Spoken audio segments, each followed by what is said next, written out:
that we all may be touched by the message that we are going to hear tonight. We pray for the ones who are struggling and suffering. We have a few in our midst.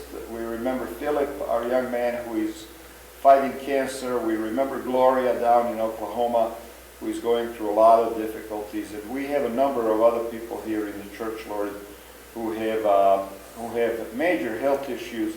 And we just want to ask you to remember them tonight and draw near them as well. We pray in the name of Jesus. Amen. Amen. The video. Okay. Yes. Video first. Video.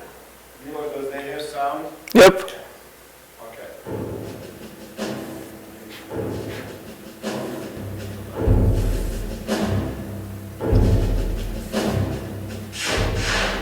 See with your own eyes that it's there, but you don't think it's what it is. You look at something, smell something, hear something that's going in your brain with the speed of light, and all being retained. He claimed that he had conducted a secret experiment in a New Jersey cinema in which he had flashed the words "hungry to eat popcorn" and "drink Coca-Cola." Enormously successful. After spending years looking for any truth at all in it, I don't see any use of subliminals as they were defined in the 70s. It is the claim of subliminal messages that propelled this case to trial. Are there subliminal duets on the Better By You, Better Than Me song? Absolutely not. I think it's both subliminal and very obvious. I mean, you have alert levels going up, people being afraid. Our military and our intelligence bureaus have been studying this kind of invisible weaponry for decades. Change has come to America. Listen to statements that condemn subliminal as the most dangerous technology to have ever been developed by man. Advertisers just can't admit it. They're not going to say they embed phalluses in cigarette ads. Smoke.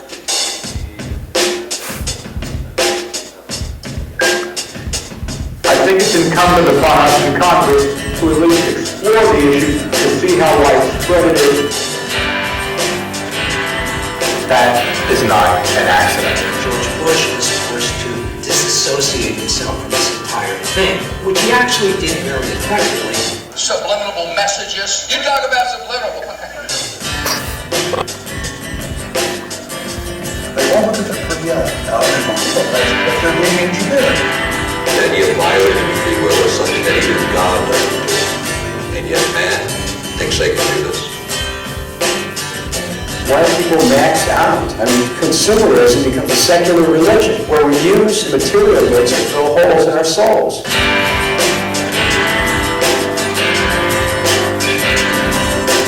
Are you smoking yet?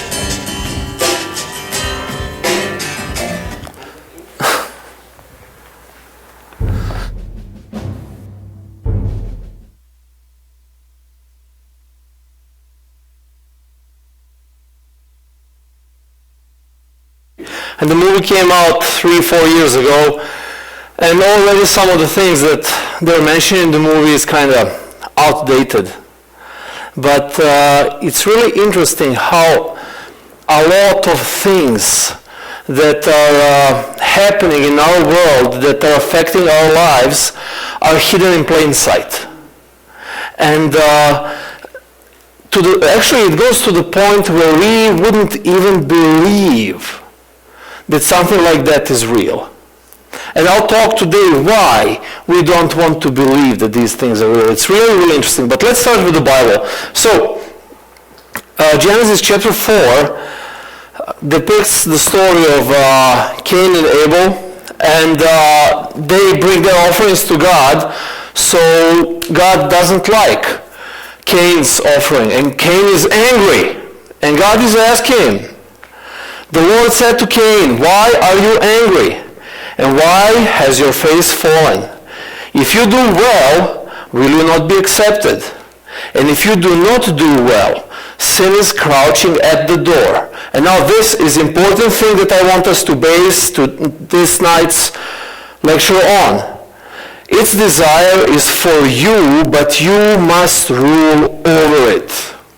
Pretty much what God is saying to Cain is this. You have a sinful nature that is going to compel you to do bad stuff. You're going to be bombarded by bad stuff. You're going to be surrounded by stuff, but you must rule over it. God gave us, it's in our nature, the strength of free will, and we can choose. We can choose how are we going to act, we can choose how are we going to think, and how are we going to talk. Now, Satan knows that if we have this ability to choose, and if we keep it sharp, we will choose God, and he will lose. So he has a tremendous focus on dulling our ability to make a proper choice. And it's unbelievable to what extent this scheme of his is going. If you look at the temptations of Jesus, so all of you remember the story. Jesus was in the desert, and Satan shows up. And he tells Jesus, if you're the Son of God, what? Make the stones bread. Yeah, make the bread out of these stones. Jesus doesn't do it. He tells him again, if you're the Son of God, climb on top of the temple and jump down, because why? Bible says that he is going to hold you on hands of angels, right? Jesus doesn't do it. Eventually, Satan takes off his disguise and he tells him, bow down to me, and all of this is yours. And then Jesus sends him away. But what is interesting in this story is the methodology that Satan is using. He is telling Jesus, if you're the Son of God, do this. If you're the Son of God, do that. So pretty much Jesus is choosing to stay away from that. But if Jesus chose the other way, it would be, again, his choice. He could have made those stones, he could have turned them in bread, but he chooses not to do that. It's an illusion of choice. So Satan is portraying the whole picture as if Jesus had a choice. You can do this or you can do that. But if you really want to prove that you're a son of God, then you have to do this. And second thing that he does, he is attacking a specific parts of our nature that are the most vulnerable to manipulation. First thing is the physical. So Jesus was hungry. Bible even says he was hungry. So Satan strikes him right there on his carnal part. And that's where we'll see a lot of his schemes are based on our bodies, on satisfying our physical needs. And then second thing, what did he do in the second part? He is telling Jesus to do something by quoting the scriptures.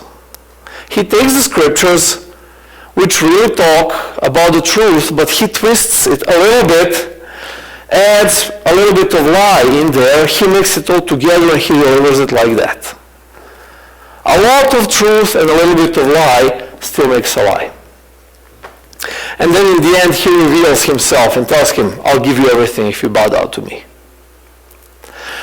Now, if we look into our lives, what we're surrounded with and what we're experiencing, we will realize that we think, and here's why, we think that we made choices. But when we look at some things that are happening in our lives, we realize that a lot of choices that we make, we are pushed into making those choices. We think that we made them, but we are pushed into doing that. And how does that happen? So, John Rockefeller said something really interesting. He says, I don't want a nation of thinkers. I want a nation of workers. Why? He doesn't need somebody to question his orders. He just wants somebody to fulfill his orders. And the whole system of our modern society is literally based on the same thing. From the day we were born, our society is designed in a way to condition us to think in a certain way.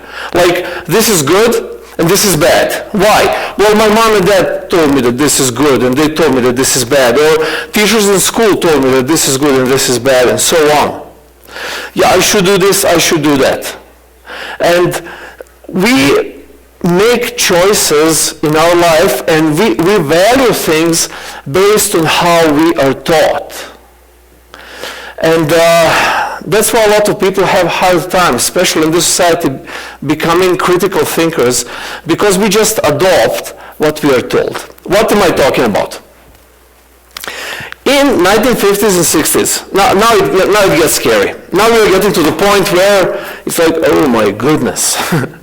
1950s and 60s were kind of midst of that Cold War, and then both sides were trying to figure out the way how to prevail.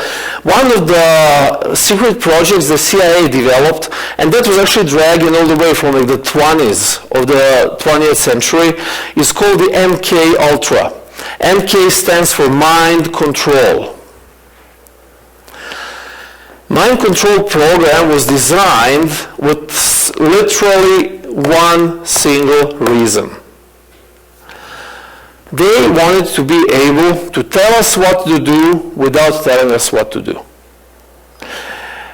It was enormous success. And everything that happens, like 90% of things that happen around us in our everyday lives are designed to control our mind. That's what Satan wants, that's what they're doing. And I'll try to reveal what are the things that they're doing. So, pretty much, how do they define mass mind control? They define it as an exercise of control in which people are oppressed but yet contented. Which means this. So, I have to do these things. I really don't like them. They're pushing me, but I have to do them so I'll be happy. That's simply the way this life works. Now, where does that...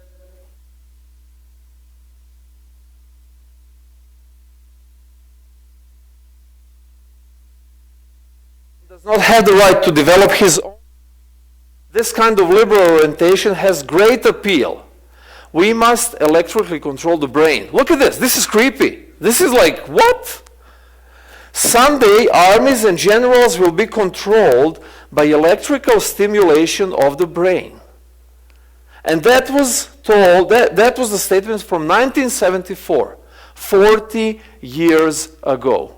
So, I press the button, and you guys walk out there and give the tithe. I press another button, everybody stands up and sings with me. Sounds crazy, right? But they literally had plans to do this 40 years ago. And the last quote from Winston Churchill: the American people are free to do exactly what they're told. How do you like that? How does that make you feel? Does this make you feel free? And this is a long, long ago designed plan. Do you know where it starts? Do you know where does it start? Do you remember the kindergarten? Do you remember like the early years of your life? That's where it starts. And the first thing where it starts is at home watching cartoons. You remember I mentioned the MK Ultra as the CIA program for mind control. You know who was one of the first sponsors and they were actively involved? Walt Disney Company. Walt Disney. Look at this next quote. So this, one of the Illuminati grandmasters said this. He says, if the world only had the eyes to see the fibers which lay under the surface of Walt Disney's image, they'd tar and feather him and drag him through the streets. Who would you do to if you were in the place of people? What kind of a person has to be that you're going to beat him up, rip him apart, hook him for the back of your truck, and then drag him down Wadsworth? What kind of a person he has to be? People behind the scenes claim that Walt Disney is a person that deserves that. Now, lately, let's say in the last 15, 20 years, more and more of these things are revealed. And if you look at the Walt Disney movies, you will be surprised. Almost every single Walt Disney cartoon has at least 1 to 3 sexual profanities. It's either going to be sexual organs, or it's going to be nude pictures, or it's going to be scenes that seem innocent at first, but they depict sexual intercourse. And this stuff, just Google hidden messages in Walt Disney cartoons. Immediately, 20 websites are going to pop up, YouTube videos, whole bunch of them that will actually show you. I didn't really want to put those pictures on the screen because anybody can find them, and I kind of didn't find it too appropriate. Maybe I'm wrong, but it was just disgusting, honestly, because I grew up with those cartoons. And now when I look at, like, are you serious? It's awful. There is a word sex hidden in every single cartoon.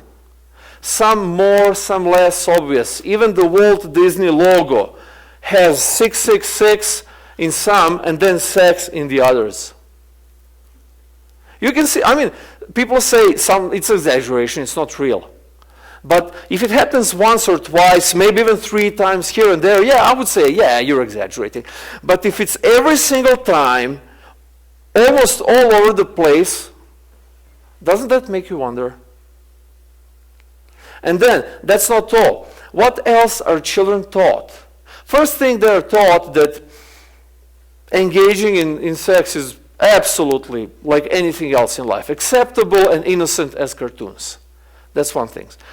There are some much worse things. Almost every cartoon will depict a women character as shallow, poor decision-making person, and dependable to a male character and always inferior to him. Just think about those cartoons. Every single cartoon has to end with a guy saving a girl because she made stupid choices. It's really like that. And then the only thing that you can conclude, what is important for a girl? If you look at by those cartoons, the only thing that is important is outward appearance. As long as she is beautiful, that's all she needs, and she needs to find the prince. A rich man, even if it's a beast, as long as she's married to a rich guy. Isn't that, I mean, am I exaggerating? As I said, happens once, twice, okay, but every single time. Then, a lot of Disney characters have racial profiling. You will see a lot of, especially in those older movies, like African American characters are going to be kind of presented in derogatory sense. So like Aladdin, if you look at Aladdin, a thief is presented as a positive character. In the beginning of the movie, he's just a poor thief, and you look at him and he's like real Arabian guy, like his skin and everything. At the end of the movie, when kind of the whole story gets on, and now he's in royal environment and everything, he is white. He is Caucasian. You can see that. That's kind of. It's kind of like, what are you teaching our kids? First thing that comes to their mind through the most sincere thing is actually the most sinister one. specifically designed to direct our choices. So we think that we choose, but no, we are just told that this is the right choice. Now, as education goes on, pretty much if we get into more serious, more deliberate actions, where do the kids go after the age of 3? Daycare. Kindergarten is age of 5. But daycare is enormous business in the United States. Why? Because both parents are working full-time. Usually they are alienated from their parents, grandparents of the kids. Either they're away in another city or they're just not that much in touch. So they have nobody to take care of their kids. That's why there is daycare. So pretty much from the age of 3 and on, you're not raising your kids anymore. You spend a couple of hours in the evening and the afternoon with your kids. You go play with them in the park. But the most important time of their day, that playtime, when they're aware and when they're soaking up everything, they are given into the hands of strangers. I don't know if any of you is like into that daycare business, but daycare personnel is trained to teach kids certain values, to kind of direct them in certain way. And this idea started a long time ago. Probably about 30, 40 years ago in Europe, Nordic countries started doing this first. They had actually free daycare and kindergarten, government-sponsored centers where parents would just drop off their kids and they would pick them up in the afternoon. And right now over there, that's part of the culture, and it's getting more and more normal throughout Europe and throughout the United States. Because you know why? How bad can that really be? The stage of children like growing up from 3 to 8 is called the early years foundation stage. Foundation stage. What they learn in this period of time is crucial, literally crucial, for the rest of their lives. So, if they're away from their parents' influence, and if they are mostly influenced either by like multimedia or teachers who are generally trained by schools that are accredited by the government, how do you know what are your kids really learning? How do you know where are they taken to? You know who is Aleister Crowley, right? Aleister Crowley. He's one of the greatest Satanists of 20th century. He was a Freemason. He was involved in different government affairs. This is his statement about the kids. Get them by 8 or it's too late. It's kind of, it rings, it sounds nice. But he knew what he was doing. What kids learn in that period of time until 8 years old is what they will become in life. That's why when parents realize in teenage years that their kids have issues, it's way gone. It's too late. What is done is done. So, but this is the point of mind control that I'm talking about. We are living in a system that pretty much effectively hijacks our minds and leads us into teaching us what is right and how life is supposed to be. So let's get a little bit more into detail. What do they actually do? What's the purpose of it? So the book New Totalitarians, I'm not sure if I have that. Yeah, awesome. So education is one of the most important agents for changing society. It has been integrated into the scheme for change, and its purpose is to turn out the correct kind of person for the new society. To turn out the correct kind of person for the new society.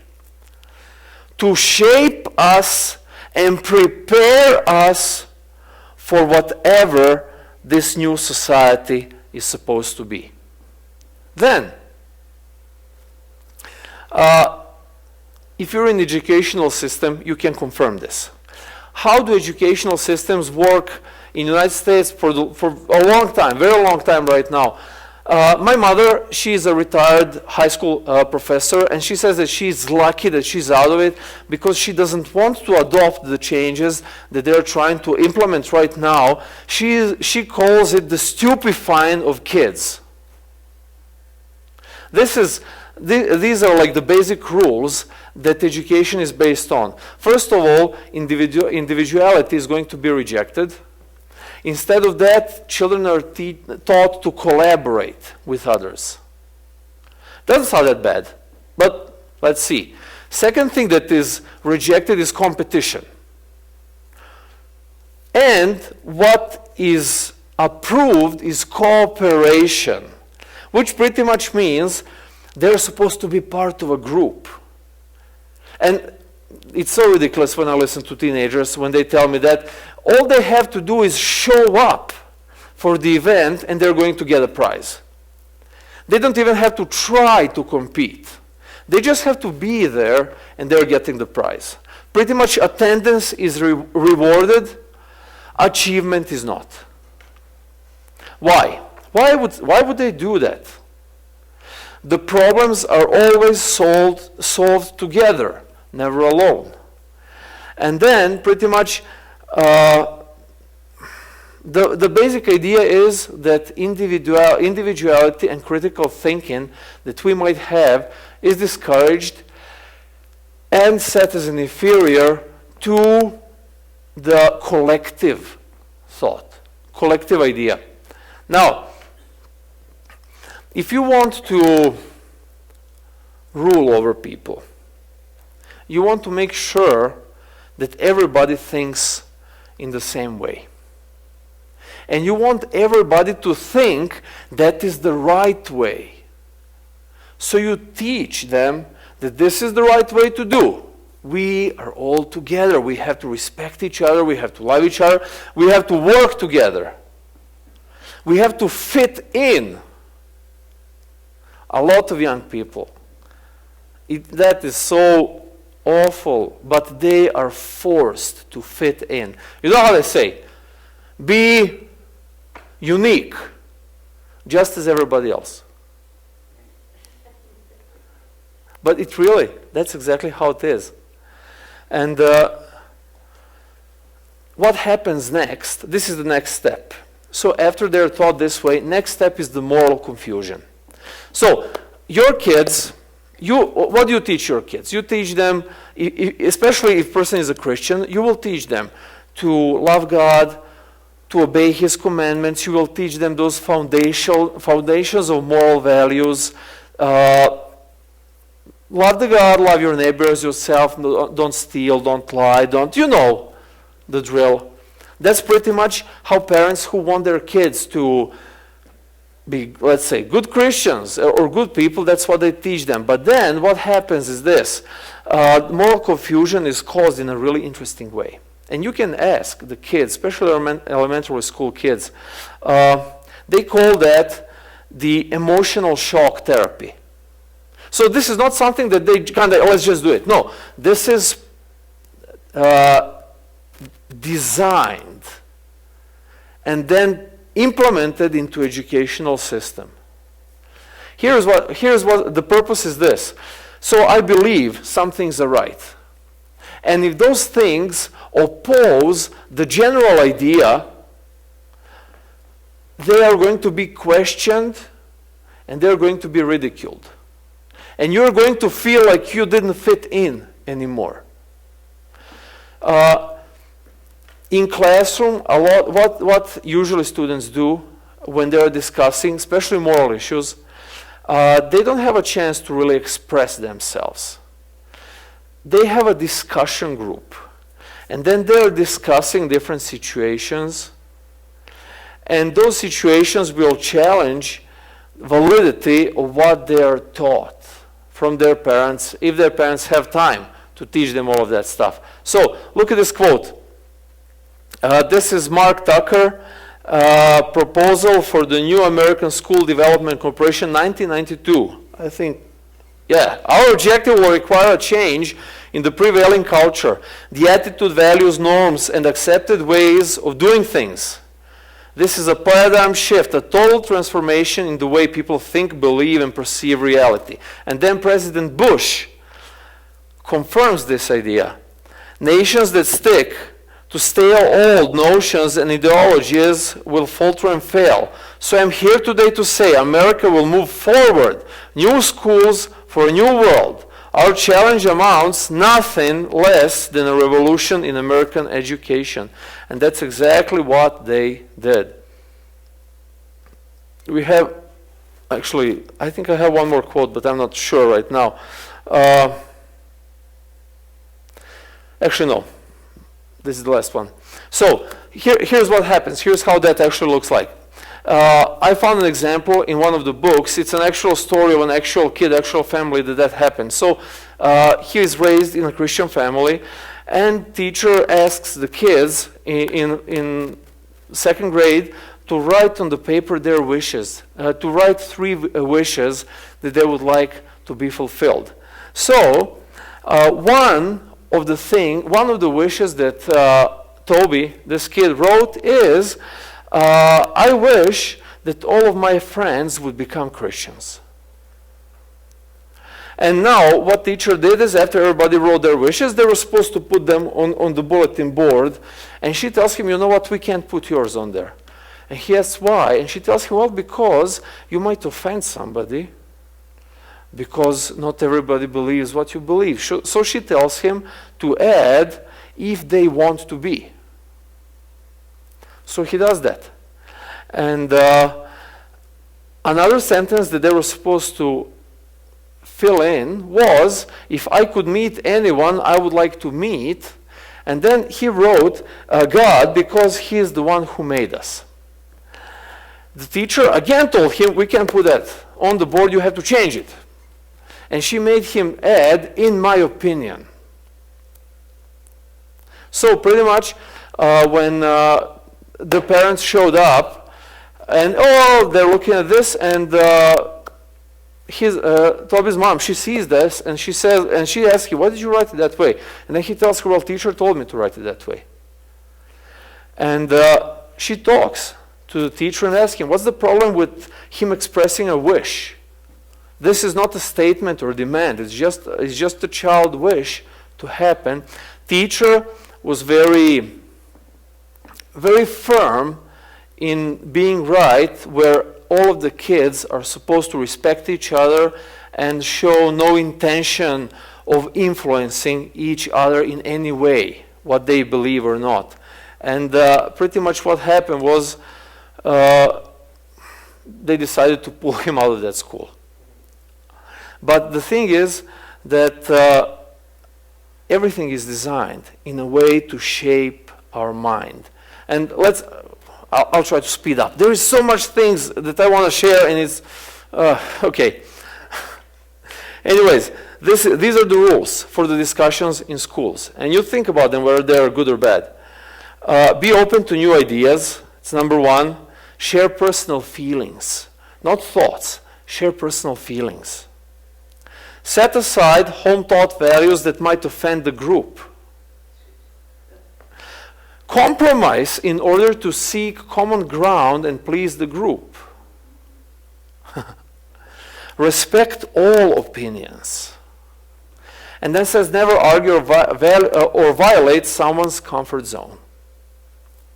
So pretty much with this system repetitively being used day after day on our kids in the majority of the most quality time they have in a day, that is mind control. That is design. Their minds are being designed to fit in. And you know, and the worst thing is this. This is the principle. If kids disagree, if there are kids who are strong-willed, where parents really put time to teach them, and kids really stand for their beliefs, they would be labeled as uncooperative or even at risk. And they literally have those terms that they use for children. And what they would do, kids would be assigned to attend like conflict resolution or even anger management classes. They're immediately labeled as bad guys if they stick to what they believe is right. This is our educational system. And you know where it started? This is disturbing. This revolutionary training program was officially brought into our education system in 1985 when President Reagan and Soviet President Gorbachev signed the US-USSR Education Exchange Agreement. And this was the exchange. The American technology for education was put in the Soviet hands, and what Soviets delivered was the indoctrination system that they designed in the 50 years before that. And I remember, I grew up in a communist country. First 12 years of my life, I spent in a communist country, and I remember with how much pride we were taught how our country is great, how our system is awesome, how our president is perfect leader, and we loved that as kids. We had those like Boy Scout drills with marching, we had hats, we had like everything. It was, for kids, it was awesome. Now I see the indoctrination. Then I was a child. How could I have seen that? I didn't. But this is what Satan does. He is preparing us for stuff. Now, it doesn't stop here. It goes much further. It goes really much further, and let's speed up a little bit through there. So, we go through the education. The whole educational system is designed. All the way through college is designed like this. So we get out of college, we move into life, and one thing that strikes not everybody pretty much on a daily basis is kind of what, okay, there's one more.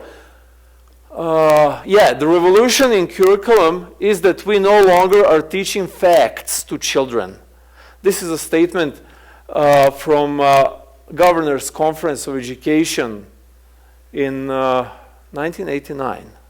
1989, they came to the conclusion that kids are not learning facts. They're just learning to listen and obey.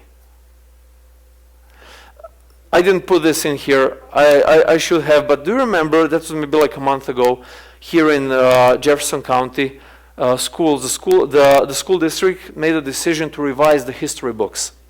You remember that, when it happened?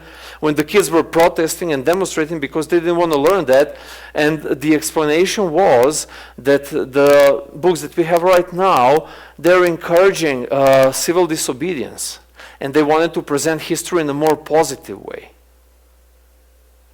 And the argument was, well, this country was based on civil disobedience. That's why we have this country, because of civil disobedience. Otherwise, we'll be speaking British, you know, or French.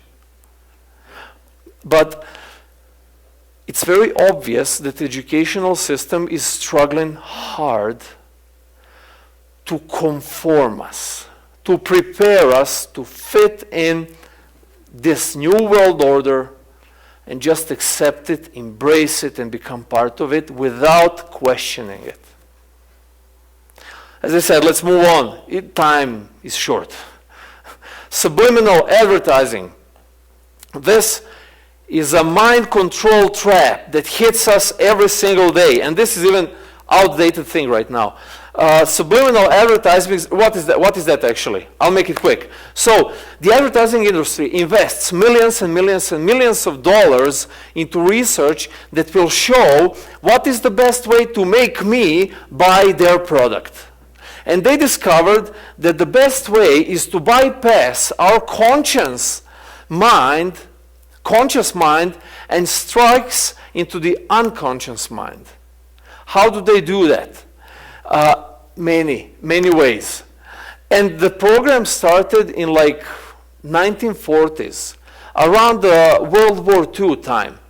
because none of us here, I think, were still there at that time. But America was very not in a mood to get into that war. And the polls, the general polls, were showing very low approval of United States of America entering the World War II. So before Pearl Harbor happened, they did a massive subliminal messaging strikes through the TV and media and radio and media at that time. And in 6 months, they raised the approval rate from 15% to about 70% in 6 months. So whatever this subliminal thing is, it's very powerful, and it affects us in a way that we are not even aware of it. Our mind sees, our mind is very complicated. We see things that we see, but our mind sees much more. We have our left and right hemispheres of our brain. One side is designed to cognitively absorb things and critically analyze them, and the other side is designed to get a big picture of it and use intuition to come to a conclusion. And there is one more thing, it's called the reptile mind, and that is because reptiles, you know, they have two brains. They have brain in their head and in their butt. And there is a joke in our country about having your brain in your butt. But it actually comes from biology. It's not supposed to be offensive. Because what this reptile mind does, that is that basic instinct mind. So, like, for example, fight or flight, you know, when you just respond without even being aware that you responded. That's how your body protects itself. What the telemarketers realize is that they can affect, they can influence this reptile mind to react without us even consciously being aware of that. So here's what they do. They will strike 5 areas of our life. It's sex, it's drugs, it's food, fear, and violence. Those 5 areas are the most responsive when it comes to our basic instincts. And they influence those the most. So pretty much what happens is that you're watching a commercial and you just realize, I gotta get this. I gotta have this. You don't know why, but you know that you just do. Because commercials are designed in that way to tell you that you're pretty much not complete until you buy that product. One of the ways also to do this is repetition. So you know the commercial, nationwide is on your side. Everybody knows that. 50 minutes can do what? What are 50 minutes going to do to you? Better insurance. Save 15% to your, and so on. Things that are repeated again and again and again. After the 24 repetitions, they're embedded in our brain and they stay there. And when they achieved to do that, they made a major victory for us, for our mind, pretty much. This is what happens. We think that we are making a free will choice, but we're not. We are told that this is the choice that we are supposed to make. In those old days, what they would do, they would like put for like 1/16 of a second, they would flash to the screen, popcorn. And everybody in the movies would go and buy popcorn. And they said it was a major success. Like flashing like that, you wouldn't see it, but you would see it. And when I say popcorn, you can smell it, can you? If I said popcorn a few more times, somebody's going to bring some. That's how this works. And every single commercial, every single movie, every single news cast, where everything is filled with these. They're not even that popular anymore. As I said, they're kind of being phased out by being too ineffective because they found some new ways to influence our mind. If we look at the media, media has generally multimedia is a very effective way to reach us. And the main reason why is, again, how our brain works. So the Sergei Einstein, he's the Russian film director a long time ago, he said, molding and feeling and intelligence of the masses is one of our political problems. And for this end, we find the movies most effective. Look at what Jim Morrison said, again, long time ago. Whoever controls the media controls the mind. And then in the end, Warren Ellis, if you believe that your thoughts originate inside your brain, do you also believe that television shows are made inside your television set? That's pretty obvious how things work. I don't know if you remember that story of War of the Worlds, when it happened in like 1938, right, just before the Halloween. And that was actually, that is a Princeton University experiment. They deliberately did that. They presented the Martian attack, invasion, as a real thing that caused thousands of Americans to run into the woods with their guns to protect themselves from Martians. And later on, so the psychologist that was behind the project, his name was Hadley Cantrell, he wrote a book, Invasion from Mars, Study of Psychology of Panic. And pretty much he said that if you want to influence people, you have to make them afraid. You have to use fear. Long story short, this guy was affiliated, as I said, with Princeton University, which was sponsored by who? Rockefeller Foundation. As I said, this is not a one-person project. This is not even a one-government project. This is not even a one-lifetime project.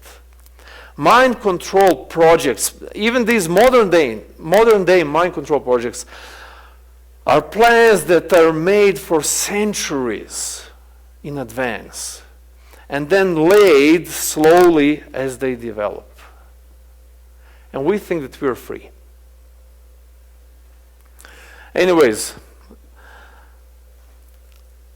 all of the media that we are bombarded with through our TV or radio or internet sources is owned by you know how many companies? So there is like, I don't remember now, but there is like more than 600 different media sources. They're all owned by 6 companies. Before, so in the 90s and the 80s, the ownership was split through several hundred different individuals and corporations, which means that if I say something and I lie, the other company is going to find out that I'm lying and they're going to immediately discredit me, and I lose my, nobody's watching that program anymore, I lose the money and so on. So everybody was kind of trying to be objective as much as they could. Now, you have only 6 big corporations owning everybody, so pretty much one corporation has like 100 different sources. Like all the major sources are owned by the same person. When you look at whether liberal or conservative TV stations and media, and they all say the same thing right now. And you don't know, is it the truth or not? Are they feeding us with stuff that are objectively balanced, or they are just something that we need to know, that they want us to know? So what time is it? It's 8 o'clock. I'll speed up. All of the life answers are where? Homer Simpson said that once. Do you watch Simpsons? Anybody? Nobody watches Simpsons. My goodness. I grew up with them. They were awesome. But Homer Simpson said really nice. All of the life problems are on TV. You just turn on the TV and everything works just fine. You'll find out everything. He's a cartoon character, but in a very satirical way. He kind of points out how we are taught. If we have a problem, this is the solution. This is where we seek the solution. This is who we turn to, and so on. Now, I then I digressed a little bit. So, to go back just to explanation. So, why do these subliminal messages and why do media affects us this way? As I said, I started talking about the brain. So, one side of the brain is rational, the other is emotional. So, if you want to achieve something fast without too much of logical thinking, all you have to do is strike the emotional. What they've discovered, and the researcher was Herbert Krugman. He did this research a long time ago, again, like 30, 40 years ago. What he discovered is this. When you're watching TV, the flickering and the frequencies and the sound are specifically designed to inhibit side of your brain that is used for rational and critical thinking. But it activates your emotional side that produces endorphins and makes you feel good. That's why a lot of people are addicted to the TV and they almost can't get the TV to turn off because it's a brain chemistry that makes them feel good.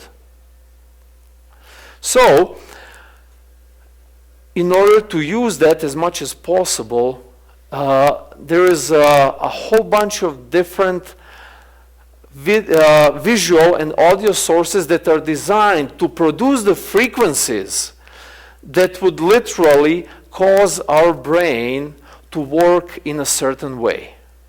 So this is something that you can't really protect yourself from unless you literally turn off the TV, radio, whatever, and get out in the woods and play with bunnies. Because otherwise, you really can't protect yourself. Everything is designed in that way to alter the way your brain works. As a result to that, a lot more conformity is,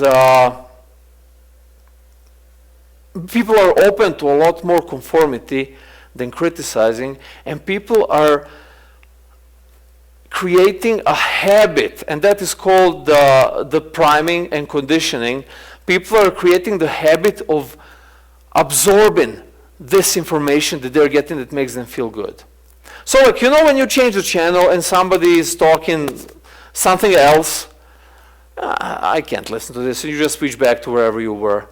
And that happens, and they did those experiments quite a lot of time. You have a lot of those channels that are like local channels that are criticizing the mainstream media, that are trying to present things differently, that are criticizing the government and so on. Our brain created a barrier to push away that kind of information that is different from the information that makes you feel good. It's amazing.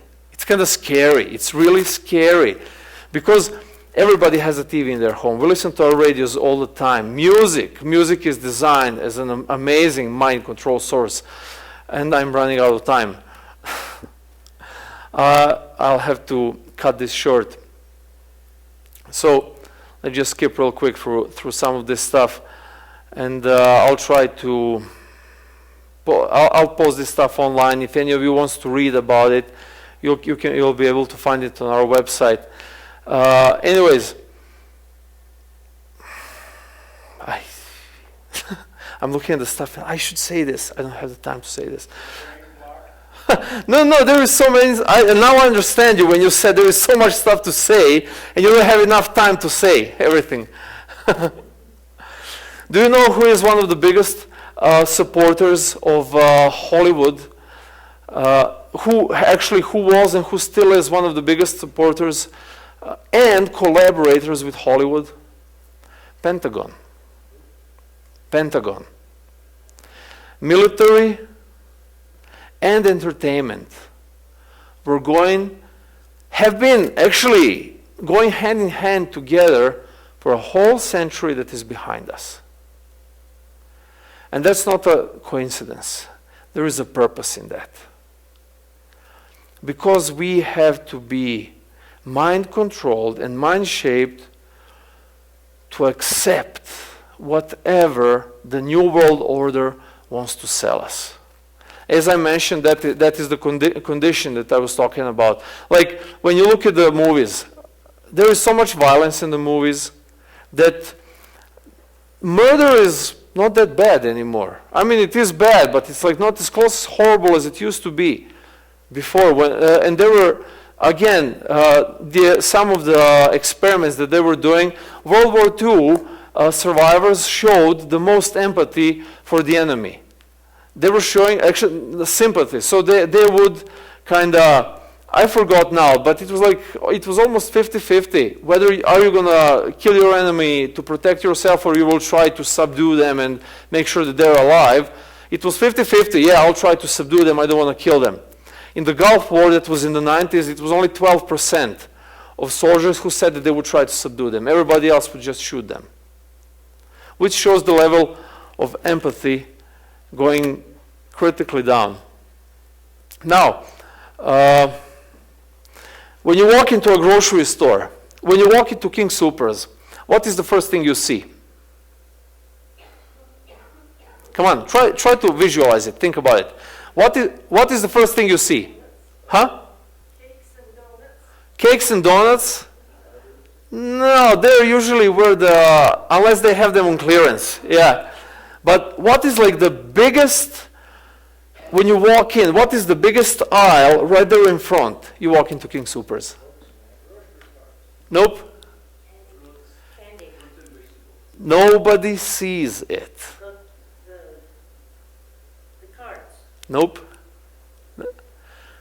It's amazing. This is the amazing experiment.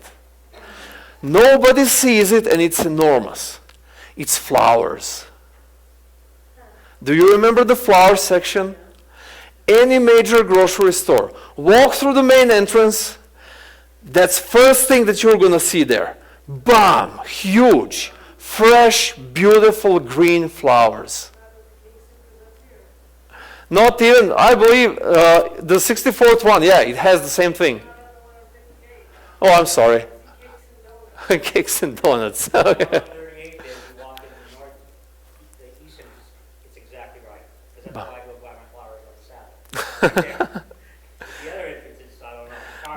that is called the priming. And here's why they do it this way. Nobody ever buys flowers over there. I mean, occasionally people would come in and buy flowers. But they're always fresh, they're always new, they're always moist. You look at them like you walked into a park. Do you know why? The idea of freshness is going to follow you all the way through the store. So you go to the meat clearance section. Who knows how old that steak actually is? But it looks fresh. And that's not the only experiment. They did more of those experiments, especially in student dorms. What they would do, they would clean up the student rooms, and one of them they would just leave as it is, and the other one they would leave a scent of Clorox or any of those like cleaning supplies stuff to kind of stay in the air. After a week, what it turned out that the students that were in the room that had the scent of clean, they were keeping their room clean. They were actually keeping the stuff more clean than the other group over there. The other experiment that they did, and this is an interesting one. This is an unbelievable one. Again, they had two groups of students that were answering the questions. One group of students had the questions about sports, about like the Olympic sports. Yeah. And the other group of students had to answer the questions about nursing homes for elderly people. And what they were supposed to do, they were supposed to come with as much words as possible to describe activities in one group and in the other group. The whole experiment, the point of the experiment was after they got out. So the class is over, and now all of them are leaving, and they're going their own ways. The students that were talking about the active sports, for several hours, they were more active than the usual students who didn't take part in this. They were faster, they were more vigilant, they were more aggressive, and so on. Students that were talking about nursing homes, they were noticeably slower, they were noticeably sleepier in classes. It was a very interesting experiment, how our mind works. And this is used big time, especially when the elections come with all of these ads. When you look at those ads, these ads prime us to make the choice. Like commercial-wise, one of the simplest things, pay attention next time you're watching an action movie. If there is a car crash in an action movie, and if they make like a commercial break, you know what's going to be the first commercial to show up? Car insurance. Car insurance.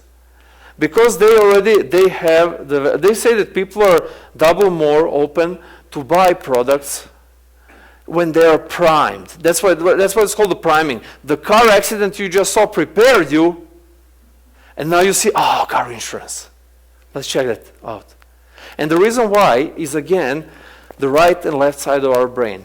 The side of our brain that is intuitive and emotional, it responds to whatever observes like it's reality. So you know when you're watching a movie, you're watching the horror movie, and you just realize that you didn't breathe for a minute, you know, or you freak out, or your heart starts beating, you know, when something is happening like that, and you know it's just a movie. I mean, I'm watching actors being paid millions to jump on the rope over there, but still, even if I consciously know that, I respond. What the system is doing, they're using that. They're using that to make us make choices they want us to make. Are we free? We would like to say that we are. Are we really free? That's hard. That's hard to say. Here's the last information, and I'll wrap it up, because the last one is kind of the scariest one. There is a device used in police federation to help policemen, and it's called the Tetra, and it's actually a pulse radiation. Certain waves affect brains in certain ways, as I mentioned that. But this is specifically designed. It's like a portable thing that's specifically designed to keep your brain waves in certain rhythm. So this is what happens. The danger comes and your brain wants to respond with running away, being afraid or whatnot. This device will keep your brain focused and able and emotionally intact to deal whatever is in front of you. And here is how it works. They say, like, imagine you're jumping on a trampoline. And now somebody who is bigger than you joins you and they start jumping on a trampoline. You're not going to have your own rhythm anymore. You're going to join their rhythm because they're bigger than you. When you get off the trampoline, you know when you're getting off and you still have that bouncing feeling. Our body it wears off fairly quick. Our mind, it takes sometimes even a couple of weeks for that wave alteration to wear off. And using this device will actually reinforce it again and make the recovery time longer. As I said, you can Google it and find it, and it's mentioned in the report for Tetra technology by scientist Barry Trower. Just Google his name. I'm sure you can find that information, and it's really interesting because it's not anymore, it's just the TV, or it's just the commercials, or it's just the music. like the subliminal messages in music. You spin them backwards and you listen to all kinds of scary stuff. It's much more than that. This is a portable device that can zombify us, that can make us do things we would never do if we were in our right mind. That is mind control.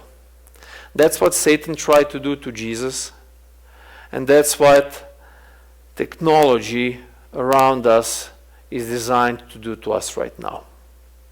So pretty much, let me wrap up with just one more Bible verse at the end, and that is in 1 Peter chapter 5, verse 8.